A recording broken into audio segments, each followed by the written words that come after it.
قرآن پاک کی سورت بقرہ پہلا سپارہ آیت نمبر 120 اللہ تعالیٰ نے ایک حد بیان کر دی. فرمایا وَلَن تَرْضَىٰ عَنْكَ الْيَهُودُ وَلَا النَّصَارَىٰ حَتَّىٰ تَتَّبِعَ مِلَّتَهُمْ. فرمایا یہ یہودی اور عیسائی تم سے ہرگز راضی نہیں ہوں گے. یہ قرآن ہے اور سادہ ترجمہ تفسیر کی بھی ضرورت نہیں. یہ معاہدے کر لیں، محبت کے وعدے کر لیں، یہ تم سے راضی نہیں ہوں گے.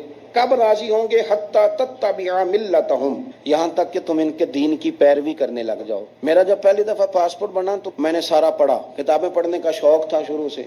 اس کے ہر صفحے پہ لکھا ہے کہ سوائے اسرائیل کے. یعنی آپ پوری دنیا میں یہ سبز ہلالی پاسپورٹ لے کے جا سکتے ہیں، خبردار اسرائیل آپ یہ پاسپورٹ لے کے نہیں جا سکتے. یعنی اتنی نفرت کسی ملک سے کہ اس پر لکھ کے چھاپ دیا ہر صفحے پر کہ یہ پاسپورٹ سوائے اسرائیل کے ہر ملک کے لیے کارآمد ہے. میرا سوال ہے عرب کے ان لیڈروں سے جنہوں نے اسرائیل کے ساتھ معاہدہ کیا، مجھے بتاؤ تمہیں فلسطین کی بیٹیاں بھول گئی نا ساری کی ساری؟ تمہیں وہ ماں بھول گئی نا جو مسجد اقصیٰ کے دروازے پہ کھڑی ہو کے چیخیں مارتی تھی اور کہتی تھی کوئی علی کو خبر کرو کہ میری بچیاں قید میں ہیں؟ اور بھول گئی؟ تمہیں وہ بہن بھول گئی نا جس پر شراب کی بوتل انڈیلتے تھے اسرائیل کے فوجی؟ وہ آپ کو ابھی بھی ویڈیو مل جائے گی. وہ انڈیلتے تھے شراب کی بوتل، اسے پکڑتے تھے، دست درازی کرتے تھے، اور وہ بیٹی کہتی تھی یا رحمت للعالم. بھول گیا تمہیں وہ سارا کچھ؟ تم نے 1 منٹ لگایا اور تم معاہدہ کس سے کروا رہے ہو؟ امریکہ کے صدر سے. اتنا ظلم کیا تم نے، اتنا قاتل کے ساتھ معاہدہ. کیا سمجھتے ہو فلسطین والوں کا کوئی والی وارث نہیں؟ سنو، میرے رسول کریم صلی اللہ علیہ وسلم نے فرمایا میرا کوئی مالدار امتی دنیا سے چلا جائے، پیسے جائیدادیں چھوڑ کے، نبی پاک صلی اللہ علیہ وسلم نے فرمایا مسلمان ایک جسد واحد کی طرح، ایک جسم کی طرح، ایک حصہ تکلیف میں ہو تو دوسرا اس کی درد محسوس کرتا ہے. انسان کے وجود کے اندر سب سے قیمتی اس کا دماغ ہوتا ہے.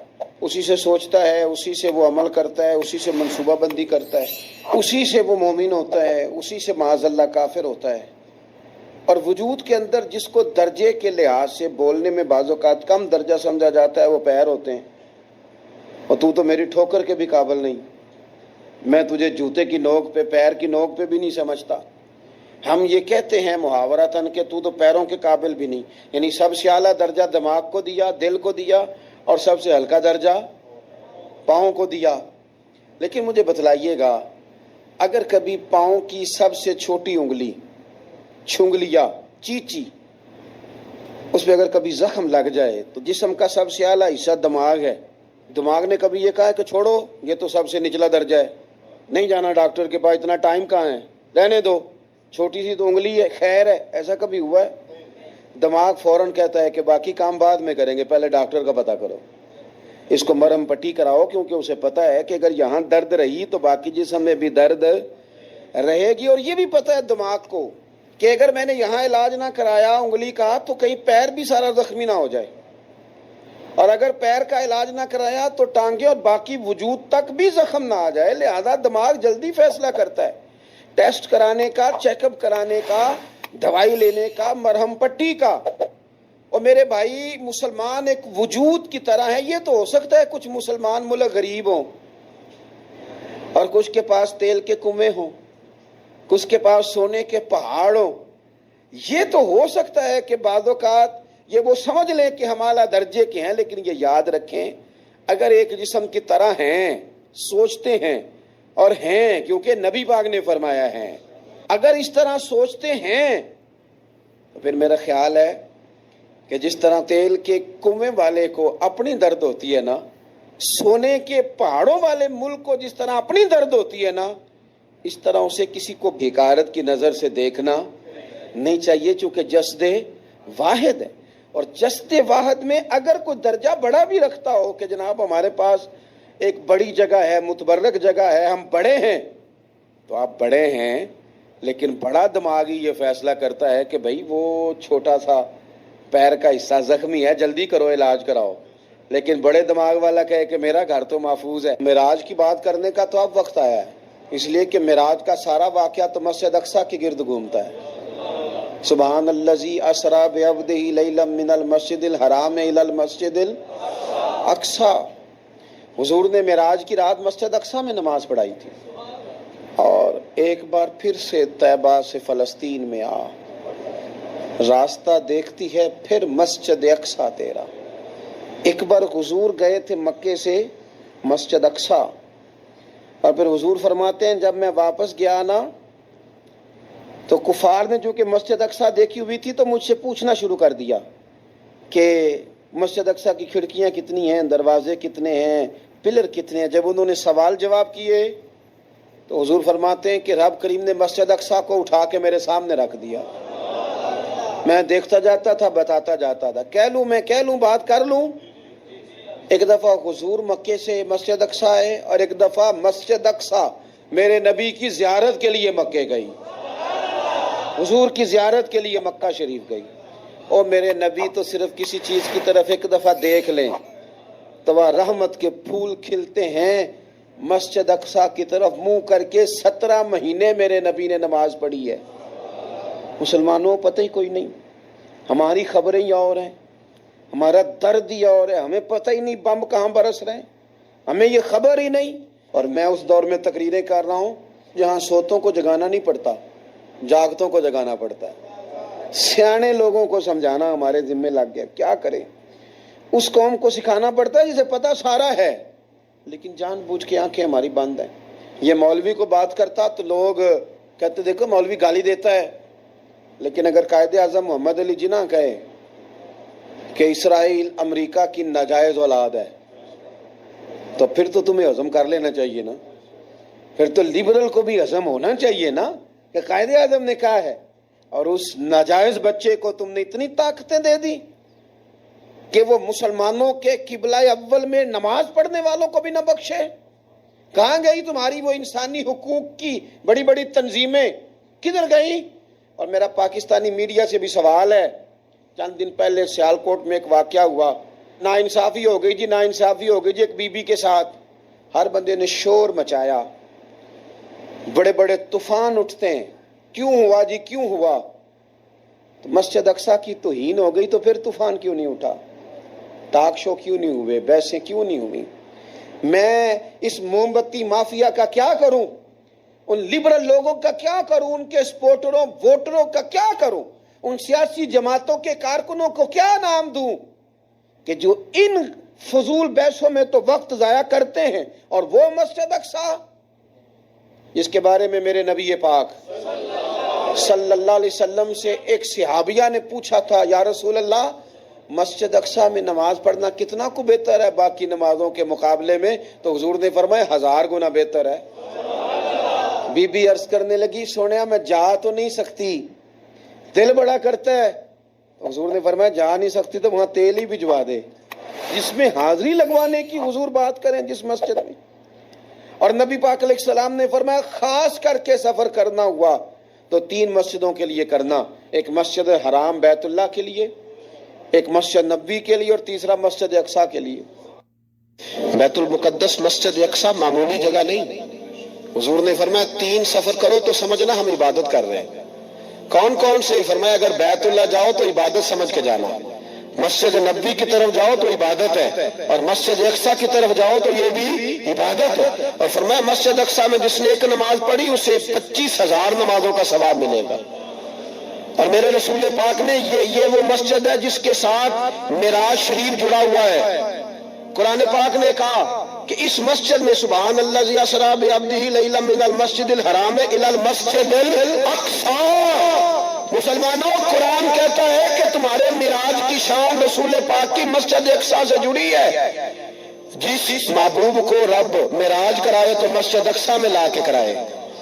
وہ جگہ معمولی جگہ ہے، وہ معمولی جگہ ہے مسجد اقصی۔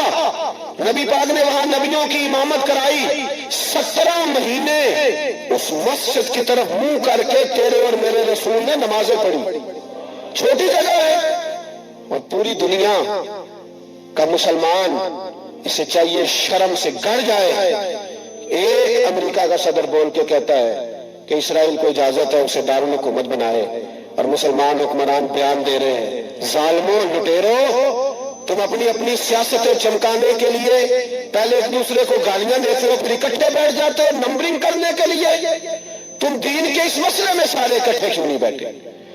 سارے پاکستان کے سیاستدانوں کو، علماء اور مشائخ کو چاہیے تھا ایک پیج پہ اکٹھے ہوتے، اکٹھے بیٹھ کے ایک بیان ہی دے دیتے، ایک بات ہی کر دیتے۔ پھر میرا سلوٹ ہے ترکی کے صدر کو، پھر میرا سلوٹ ہے ترکی کے صدر کو۔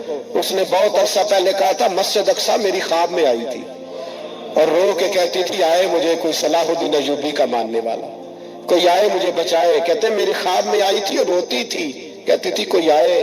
اور ایک شاعر نے کہا ہے مسجد اقصی نبی پاک کو بھی بلاتی ہے، کہتی ہے ایک بار پھر طیبہ فلسطین میں آ، راستہ دیکھتی ہے پھر مسجد اقصی تیرا، ایک بار پھر سے طیبہ سے فلسطین میں آ، راستہ دیکھتی ہے پھر مسجد اقصی تیرا۔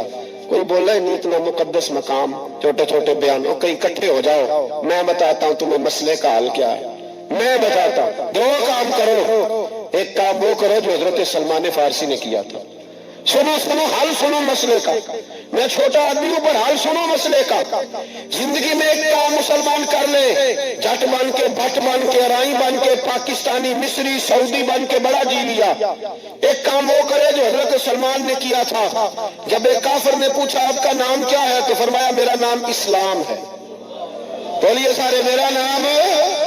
کہا تمہارے باپ کا نام؟ فرمایا اسلام۔ دادا کا نام؟ کا اسلام۔ پردادا کا نام؟ بازو تیرا توحید کی قوت سے قوی ہے، اسلام تیرا دیس ہے تو مصطفی ہے۔ ایک کام وہ کرو جو حضرت سلمان نے کیا تھا۔ کافر جب پوچھے تو کہو ہم سارے اسلام ہیں، ہم سارے کیا ہیں؟ ہم پہلے مسلمان ہیں، باقی بعد میں کچھ اور چیز۔ دوسرا کام وہ کرو جو حضرت امیر معاویہ نے کیا تھا۔ سن لو یہ حال ہے اس مسئلے کا، سنو۔ حضرت مولا علی شیر خدا رضی اللہ تعالیٰ عنہ اور جناب امیر معاویہ کی جنگ ہو رہی تھی، لڑائیاں ہو رہی تھی، اختلافات تھے، فوجیں بیٹھی تھی، حضرت مولا علی اور جناب امیر معاویہ کی جنگ ہو رہی تھی۔ تو روم کے بادشاہ نے، عیسائی بادشاہ نے حضرت علی کو خط لکھا کہ میں تیرے اوپر حملہ کرنے والا ہوں۔ خط لکھا نا حضرت علی کو، تو جواب حضرت امیر معاویہ نے دیا۔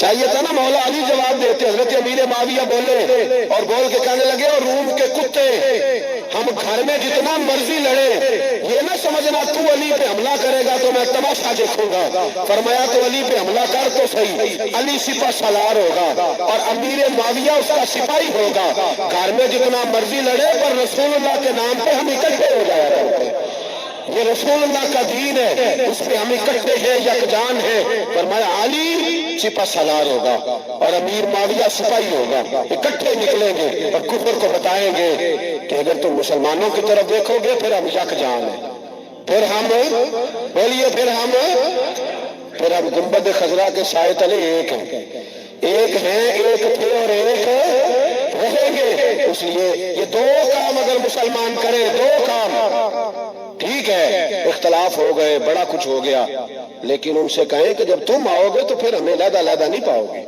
پھر ہمیں تم اکٹھے پاؤ گے، اکٹھے میدان میں نکلیں گے۔ اور کوئی اتنی لمبی چوڑی بات نہیں، میں کیا کروں، میرا تو آئیڈیل بنتا جا رہا ہے طیب اردگان۔ عجیب بات ہے نا کہ اس کے پاس ایٹمی طاقت آپ سے کمزور ہے، آپ کی تگڑی ہے، اس کے پاس جو فوجی طاقتیں ہیں وہ اپنی جگہ پر، آپ کی فوجی طاقتوں کا لوہا مانتی ہے دنیا، لیکن پھر مجھے کہنے دو نا، میدان میں بندہ ایٹمی طاقت سے نہیں لڑتا، ایمان کی قوت سے لڑتا ہے۔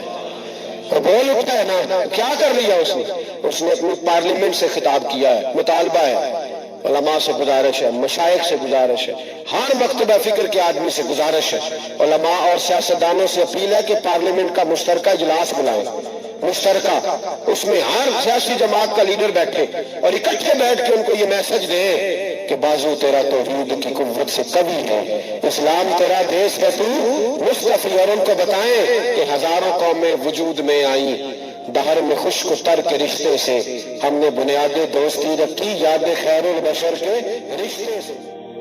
مسلمان ہی نہیں ہوتا۔ صلاح الدین ایوبی اپنے خیمے میں بیٹھے تھے، ایک بی بی آ گئی، اس قبیلے کا کوئی شخص مسلمان نہیں ہوتا، بی بی آئی، آ کے کہنے لگی میرے 4 بیٹے جنگ میں کھو گئے، چھوٹے چھوٹے بچے جنگ میں کھو گئے، مل نہیں رہے، فوجیوں کو حکم دے مجھے میرے بچے تلاش کر کے دیں۔ صلاح الدین ایوبی نے جھٹ پٹ سر پہ امامہ باندھا، نیزہ پکڑا، سینے بند باندھا، اپنے جبے کو سمیٹا اور باہر کہنے لگی تو کدھر جا رہا ہے؟ کہنے لگا میں خود تیرے بچے تلاش کر کے دوں گا۔ صلاح الدین چند سپاہی ساتھ میں گلی گلی نکلے، گلی گلی فجر کے نکلے، اثر ہو گئی، تھک گئے، 2 نمازیں صحرا میں پڑھی، جنگل کے اندر پہنچے تو ایک کونے میں 4 بچے ایک جگہ ڈرے اور سہمے ہوئے بیٹھے ملے۔ صلاح الدین ایوبی اٹھا کے لائے، ماں کو کہنے لگے تیرے بچے ہیں۔ نکلا اس لیے تھا کہ میرے نبی نے فرمایا بچے جدا ہو تو ماں کو درد بڑا ہوتا ہے، اور میرے رسول نے فرمایا تھا جب جنگ کرنے جاؤ تو کھیت برباد نہ کرنا، فصلیں تباہ نہ کرنا، بچوں کو ماں سے جدا نہ کرنا۔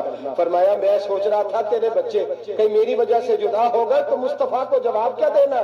فرمایا تیرے بچے ڈھونڈ کے لایا ہوں۔ بچے ماں کے پاس آنے لگے تو ماں نے بڑے بیٹے کے منہ پہ تھپڑ مارا، کہتا اماں کیا ہوا؟ کہنے لگی تو نے سنا نہیں کہ دشمن کے بچوں کی اتنی حفاظت کرتا ہے، میرے پاس نہ جا، اس کے قدموں میں بیٹھ جا، جس نبی کے غلام اتنے سچے ہیں وہ نبی کتنا سچا ہوگا۔ بنو قریظہ اور بنو نذیر 2 محلے تھے یہودیوں کے۔ یہودیوں نے بڑی عہد شکنی کی تو نبی پاک صلی اللہ علیہ وسلم نے ان کو بے دخل کر دیا، مدینے سے نکال دیا، مدینہ منورہ سے۔ یہودی نکل گئے مدینہ طیبہ سے، تو جب وہ نکل کے جا رہے تھے تو ان کے مکان، ان کے باغ، ان کی جائیدادیں بچ گئی۔ نبی پاک علیہ السلام نے انصار مدینہ کو پہلے بلایا، جاگ رہے ہیں نا آپ لوگ؟ پیسے آتے کسی کو برے لگتے ہیں؟ اب تو یہ بھی حلال حرام کی تمیز بھی اٹھتی جا رہی ہے۔ جائیداد، باغ، مال، علاقہ خالی ہوا ہے، وہ چلے گئے، اور لوگ تو ڈھونڈتے پھرتے ہیں۔ اللہ خیر فرمائے، شاملار جگہ ملتی نہیں اب شہروں میں، وہ کس کس نے نام کرا لی، کدھر گئی ہے کوئی خبر ہی نہیں، خالی جگہ پڑی ہے۔ میرے نبی پاک علیہ السلام نے پہلے انصار مدینہ کو بلایا، حضور نے فرمایا انصاریوں بہت بڑی جائیدادیں یہودیوں کی، بنو نذیر اور بنو قریظہ محلے خالی ہو گئے، میرا دل کرتا ہے وہ تمہیں دے دوں، اس لیے کہ تم نے اپنے مہاجر بھائیوں کے ساتھ بڑا تعاون کیا، جائیدادیں تم نے دے دی ہیں، مکانات دے دیے ہیں، بڑا کچھ تم نے دیا، میرا دل کرتا ہے وہ تمہارے نام کر دوں۔ تو انصار مدینہ کیا کہنے لگے یا رسول اللہ دے تو ہم نے دیا ہے پر وہ بیچارے جھجکتے ہی رہتے ہیں، وہ جھجکتے ہی رہتے ہیں، کھول کے ہماری چیزیں استعمال نہیں کرتے۔ تو حضور ہم تو پہلے ہی انصار ہیں، ہمارے پاس بڑا کچھ ہے، آپ مہربانی فرمائیں وہ سارا کچھ مہاجروں کو دے دے مہاجرین کو، ہمیں نہیں چاہیے۔ اب چلے گئے بات کر کے، میرے حبیب پاک نے مہاجروں کو بلا لیا، فرمایا بنو نذیر اور بنو قریظہ قبیلے کی جائیدادیں آئی ہیں، تمہارے پاس بظاہر جو چیزیں ہیں بھی وہ بھی انصار مدینہ کی ہیں، تو میرا یہ خیال ہے کہ وہ سارا کچھ تمہیں دے دیا جائے۔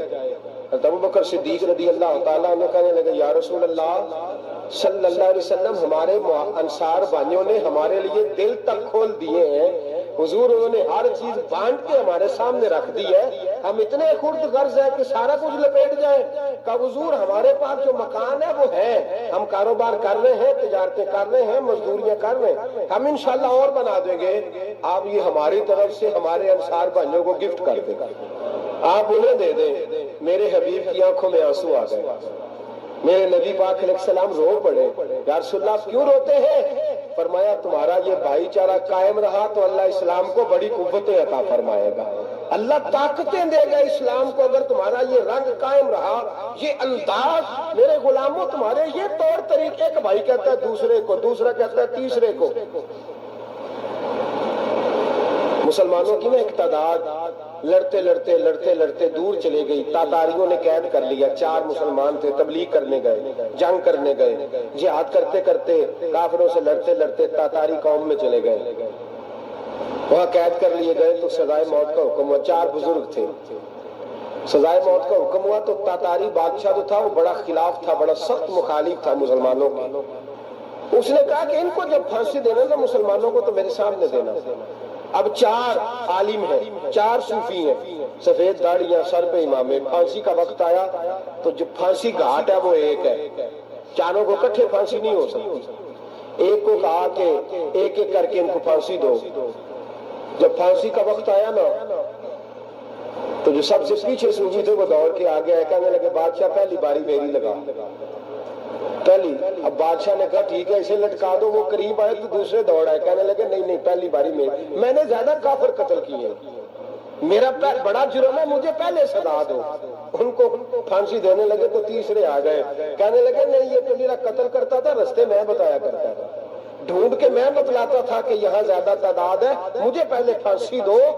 تیسرے کے ساتھ بات ہو رہی تھی تو چوتھا دوڑا آیا، کہنے لگا یہ رستے بتاتا تھا، یہ تبلیغ کرتا تھا، یہ سارا کچھ کرتا تھا، لیکن کہا یہ کہتے تھے چلو واپس چلتے ہیں، میں جانے نہیں دیتا، میں کہتا تھا اور کافر مارنے اور علاقے فتح کرنے، میرا جرم بڑا ہے، مجھے پہلے پھانسی دو۔ بادشاہ کہنے لگا مجھے 35 سال ہو گئے حکومت کرتے، بڑی دنیا کو پھانسی دی ہے، لوگ تو ایک دوسرے کو دھکے دیتے ہیں کہ پہلے تو جا پہلے تو جا، اور تم کیسی قوم ہو کہ ایک دوسرے پہ قربان ہو رہے ہو۔ کہنے لگا تم ایک باپ کی اولاد ہو، جاگ رہے آپ لوگ؟ تاتاری بادشاہ کافر بادشاہ اسلام کی مخالفت کر دو، ایک باپ کی اولاد ہو کا نہیں، ایک قبیلے کے رہنے والے ہو کا نہیں، ایک ملک کے رہنے والے ہو نہیں۔ اس نے کہا رشتہ کیا ہے تمہارا، رشتہ کیا ہے؟ تو بول کے کہنے لگے خدا ایک ہے نبی ایک ہے، خدا ایک ہے اور نبی منفرد ایک ہے، اس قوم کی نقصان بھی ایک ہی سب کا نبی، اللہ بھی قرآن بھی ایک۔ کیا ہی اچھا تھا ہوتے اگر مسلمان بھی ایک، یوں تو سید بھی ہو مرزا بھی ہو افغان بھی ہو، تم سبھی کچھ ہو بتاؤ کہ مسلمان بھی ہو۔ فرمایا ہمارا اللہ ایک ہے نبی ایک ہے، تو کہا پھر ایک دوسرے پہ جان کیوں دیتے ہو؟ فرمایا ہمارے نبی نے ہمیں بھائی بھائی بنا دیا ہے، بھائی کا دل نہیں کرتا اس کی آنکھوں کے سامنے بھائی چلا جائے، ہمارا دل نہیں کرتا پہلے مجھے دے پہلے مجھے دے۔ بادشاہ کہنے لگا تمہارا جذبہ مجھے متاثر کر گیا، جاؤ میں تم چاروں کو آزاد کرتا ہوں، تمہیں آزاد کرتا ہوں۔ میرے دوستو یہ رنگ تھا، دیکھیں نا، یہ اس دھرتی نے نظام دیکھا ہے نا، اس فلک نے پہلی بار دیکھا، اس زمین نے پہلی بار، اور میرے حضرت صاحب فرمایا کرتے تھے زمین تڑپ کے روئی، اس نے پہلی دفعہ دیکھا۔ احد کا میدان ہے، 3 صحابہ تپتی ہوئی زمین پہ زخموں سے چور چور پڑے ہیں۔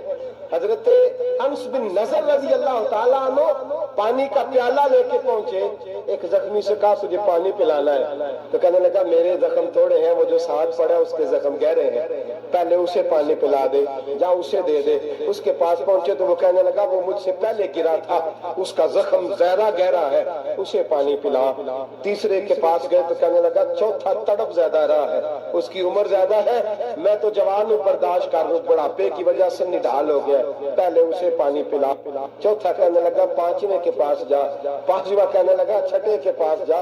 حضرت انس بن نضر کہتے میں رو پڑا، میں نے کہا محمد کی غلاموں، رسول نے تمہیں کیسا جذبہ دے دیا ہے، زبانیں پیاس سے باہر ہے لیکن تمہاری اخوت مرتے دم تک قائم ہے۔ کہتے میں 7ویں کے پاس گیا تو کہنے لگا اگر 6 قربانی دے سکتے ہیں تو مجھے خود غرض نہ سمجھ، میں نے نہیں پانی پینا، جا پہلے کے پاس لے جا۔ کہتے میں پہلے کے پاس آیا تو روح پرواز کر گئی، دوسرے کے پاس آیا تو روح پرواز کر گئی، میں 7ویں تک آیا تو انتقال کر گئے۔ کہتے ہیں پانی کا پیالہ میں نے اٹھایا اور میں نے زمین پہ رکھا تو میں نے کہا پانی گھما رہنا، محمد کے غلام مر تو جاتے ہیں پر ایک دوسرے کا خیال بڑا رکھا کرتے ہیں، گھما رہنا یہ مر جایا کرتے لیکن ایک دوسرے کا درد۔ میرے دوستو لٹا ہوا برما، روتے ہوئے مسلمان، سسکیاں اور آہیں لیتی ہوئی مائیں پوچھتی ہیں اے خاصا اے خاصان رسول، وقت دعا ہے، امت پہ تیری آ کے عجب وقت پڑا ہے، وہ دین جو بڑی شان سے نکلا تھا وطن سے، پردیس میں وہ دین آج غریب الغربا ہے، فریاد ہے اے کشتی امت کے نگہباں، بیڑا یہ تباہی کے قریب آن لگا ہے۔ اور کیا خوبصورت جملے کہے تھے کہ نبی پاک صلی اللہ علیہ وسلم نے، حضور نے فرمایا تھا میرا مومن ایک جان کی طرح ہوتا ہے، ایک جان کی طرح ہوتا ہے، ایک کو تکلیف ہو جسم کے ایک حصے کو سارا حصہ پریشان ہوتا ہے، فرمایا یہ ایک مکان کی طرح ہے،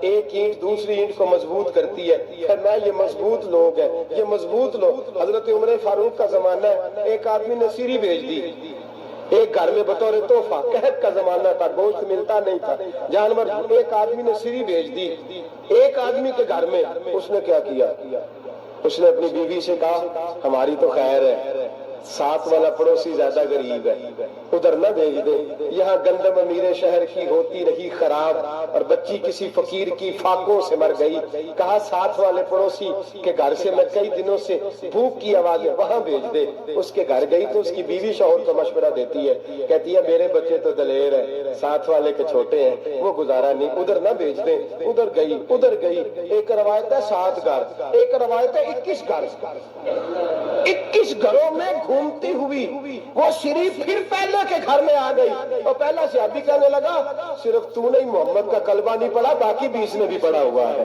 صرف تو نے ہی رسول اللہ سے یہ درس نہیں لیا، باقیوں نے بھی لیا ہے، اور صرف تیرے اندر ہی جذبہ اظہار نہیں، تو ہی صرف مسلمانوں سے پیار نہیں کرتی، سارے ہی پیار کرتے ہیں۔ وہ شریف پھر آ گئی، اب کیا کرنا ہے، اب کیا کرنا ہے؟ تو امام نبوی نے لکھا ہے، وہ کہنے لگی کرنا کیا ہے، پکاؤں گی میں اور کھائیں گے 21 گھر، پھر بھی اکیلے نہیں کھائیں گے، پکاؤں گی میں اور کھائیں گے 21 گھروں کے مطابق شوربہ پکا، اور پھر برتن میں ڈال کے وہ بی بی ایک ایک گھر کا دروازہ کھٹکھٹاتی ہے، کہتی ہے مصطفیٰ کے غلاموں نکلو باہر اور کھاؤ، اس لیے کہ جس نبی نے مجھے پیار کا حکم دیا اسی نے تمہیں بھی پیار کرنا سکھایا ہے، یہ رنگ چشم فلک نے سکھایا ہے۔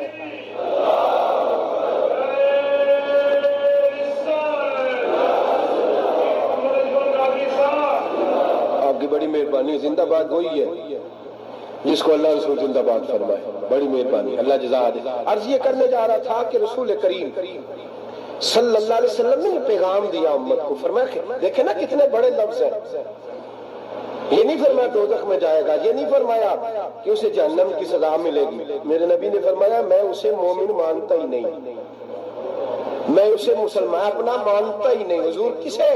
فرمایا جو پیٹ بھر کے کھاتا ہے اور اس کا ہمسایہ بھوکا سو جاتا ہے، میں مومن ہی نہیں مانتا۔ سزا تو تب ملے گی نا کہ جب میں کسی سزا کا اعلان کروں، میں مانتا ہی نہیں، وہ میرا ہے ہی نہیں، خود پیٹ بھر کے کھا رہا ہے، ہمسایہ اس کا بھوکا، میں نہیں مانتا۔ انما المؤمنون اخوہ، مومن بھائی بھائی، میں مانتا ہی نہیں اسے۔ اور میرے حبیب پاک اتنے بڑے لفظ حدیث میں اور کہیں نہیں ملیں گے آپ کو، اتنے بڑے جملے کہیں نہیں ملیں گے۔ میرے نبی پاک نے فرمایا اللہ کہے گا قیامت کے دن، کون؟ اتنے بڑے لفظ حدیثوں میں ملتے نہیں جتنے یہ ہیں۔ حضور نے فرمایا رب فرمائے گا بندے سے کہ میں تیرے پڑوس میں بھوکا تھا، تو نے مجھے روٹی کیوں نہیں کھلائی؟ کون کہہ رہا ہے؟ اللہ کہہ، میں بھوکا تھا تو نے روٹی نہیں دی، میں ننگا تھا تو نے کپڑا نہیں دیا، میں پیاسا تھا تو نے پانی نہیں پلایا، میں بیمار تھا تو تیمارداری۔ یا اللہ نہ تو کھاتا ہے، نہ پیتا ہے، نہ کپڑا پہنتا ہے، نہ تو بیمار ہوتا ہے، لا تاخذہ سنۃ ولا نوم، تجھے بیماری آتی نہیں، اونگ نیند نہیں آتی، میرے مالک تو میرے پڑوس میں تھا۔ تو حضور فرماتے ہیں رب فرمائے گا وہ جو بندہ تیرے پڑوس میں بھوکا تھا تو بندہ تو میرا ہی تھا نا، وہ جو بندہ تیرے پڑوس میں ننگا تھا تو بندہ تو میرا ہی تھا نا، وہ جو تیرے پڑوس میں پیاسا تڑپتا رہا تو وہ میرا ہی بندہ تھا۔ تو دوائی لینے جائے تو بڑے اسپتال میں اور اس بیچارے کو 20 روپے پرچی کے بھی میسر نہ آئے تو میرا ہی بندہ تھا۔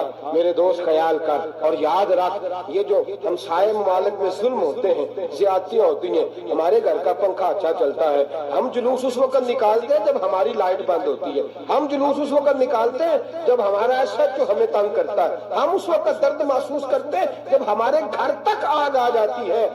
یہ جو باہر آگ جل رہی ہے یہ تیرے گھر بھی آ سکتی ہے، یہ جو باہر فساد ہو رہا ہے یہ تیرے دروازے تک آ سکتا ہے۔ میرے رسول پاک نے ایک جان، مسلمان کو ایک جان قرار دیا۔ مجھے بتائیے انگلی کو کٹ لگ جائے، مسلمان ایک جان ہے نا، انگلی کو لگ جائے کٹ،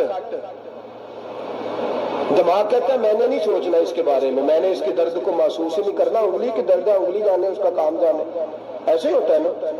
بولے پیروں سے کہتے ہیں، انگلی کہتی ہے چاہے ڈاکٹر کے پاس، پیر کہتے ہیں نہیں میں نے نہیں جانا، انگلی کا کام ہے انگلی جائے، ایسے ہی ہے نا۔ دل سے کہتے ہیں تو تڑپ تھوڑا سا، انگلی کو درد ہے، کہتے میں کو تڑپوں، انگلی کا ماما انگلی جانے، اس کا کام جانے۔ ٹیلی فون کرنا ہے ڈاکٹر صاحب کا پتہ کرنا ہے، دکان کہتے ہیں میں نے نہیں بات سننی ڈاکٹر صاحب کی، زبان کہتے ہیں میں نے نہیں بولنا، انگلی جانے، ایسا ہوتا ہے۔ پیر احتجاج کرتے کہ میں نے ڈاکٹر کے پاس میں کچھ چکر کھاتا پھروں ڈاکٹر کی دکان کی، انگلی کو درد ہے انگلی جانے، ایسا ہوتا ہے بھئی؟ میرے رسول پاک نے فرمایا مسلمان ایک جان ہے، تو درد برما کے مسلمانوں کو ہو رہا ہے تو پاکستانی کہہ رہے ہیں کوئی بات نہیں وہ جانے، ان کا کام جانے، ایک جان ہے نا۔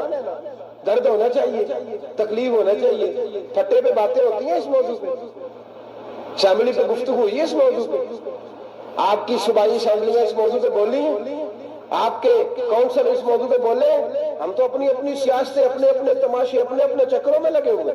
وہ دریا کے اندر سسکتے مسلمان، بنگالی کہتے ہیں ہمارے نہیں، برمی کہتے ہیں ہمارے نہیں، پاکستانی کہتے ہیں ہمارے نہیں، ترکی کہتے ہیں وہ کس کے ہیں؟ وہ کس کے ہیں؟ وہ اللہ کے بندے ہیں، محمد عربی کے غلام ہیں صلی اللہ علیہ وسلم۔ لیکن میرے دوستو، کیا ہمیں کیا غرض ہے؟ وہ جانے، ان کا کام جانے۔